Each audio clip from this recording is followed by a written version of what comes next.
Selamat bertemu kembali, Bapak Ibu, para pembelajar yang hebat, dahsyat, luar biasa. Kali ini kita masuk kembali ke materi selanjutnya, yaitu materi belajar hipnotis praktis dan mudah. Saat ini kita akan memasuki topik atau materi yang kelima, yaitu tentang hipnosis state atau kondisi hipnosis. Hipnosis adalah suatu kondisi di mana kesadaran atau state of conscious mind ya, dalam kondisi udah menerima saran atau informasi. Dengan kata lain, dalam kondisi hipnosis, peran critical area semakin kecil. Seperti beberapa ibu pelajari di materi-materi sebelumnya, ada conscious mind, subconscious mind, kemudian ada critical area. Saat seseorang memasuki kondisi hipnosis, kerja dari critical area untuk mengkritik segala sesuatu yang masuk menuju pikiran bawah sadar, kita nonaktifkan sementara, kita kurangi kerjanya. Caranya seperti apa untuk kita bisa menonaktifkan yang namanya critical area, filter mental? Anda bisa menonaktifkan hal tersebut pertama dengan meditasi. Jadi orang-orang yang bermeditasi itu biasanya lebih mudah menerima sesuatu yang baik untuk ditanam di pikiran bawah sadar. Dan cara yang kedua dengan fokus. Sederhana untuk fokus ini adalah kita belajar untuk mendengarkan dan melakukan. Pada saat kita bisa mendengarkan dan melakukan, itu artinya kita sudah fokus.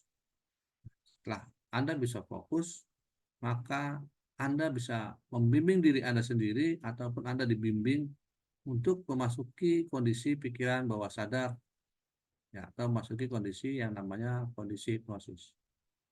Di samping adalah proses ya, seseorang dari kondisi normal sampai dengan kembalikan ke kondisi normal kembali.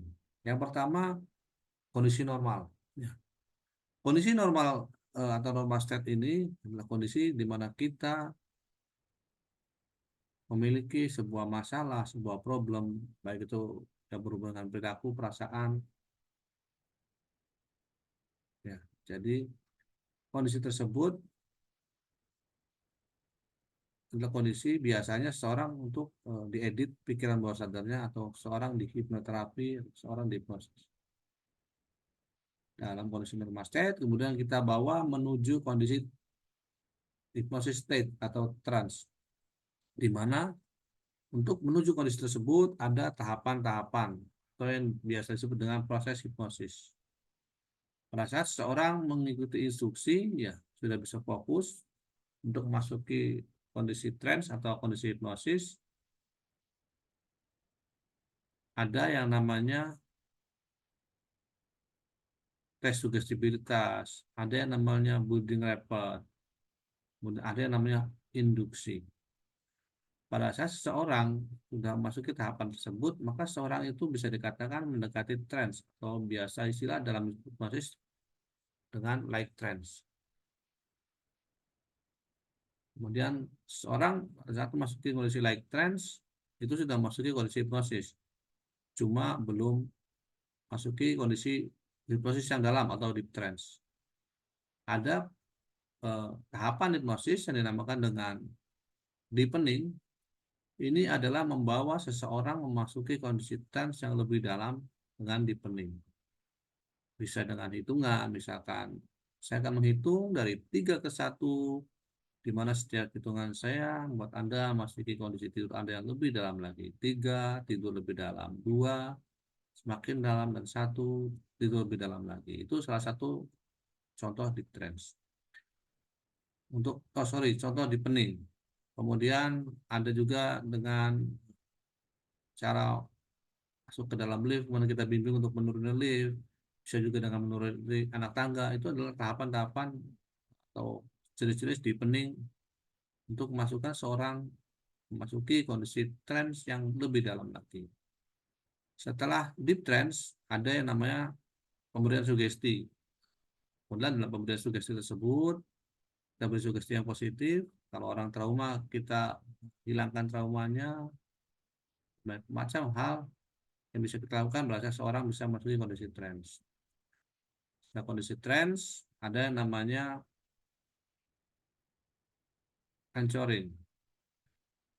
Jadi pada saat seseorang tersebut ingin mengalami kondisi tersebut, ya kan, ingin mengalami kondisi trance atau di Bali, kita bisa pasang anchor. Atau ingin melepaskan traumanya, kita bisa pasang anchor. Setelah anchor tadi, ada yang namanya proses terminasi. Ini adalah membawa si klien untuk persiapan, ya, persiapan bangun kembali, ya, dinormalkan secara normal, tapi dengan sugesti yang kita berikan seperti itu. Terminasi kita bangunkan dengan sugesti baru, dengan keyakinan baru dalam pikiran proses baru. Demikian tahapan selanjutnya, ya, untuk belajar hipnosis praktis dan mudah. Jika ada yang ingin ditanyakan, jika ada yang ingin didiskusikan, silakan Anda komen di kolom komentar.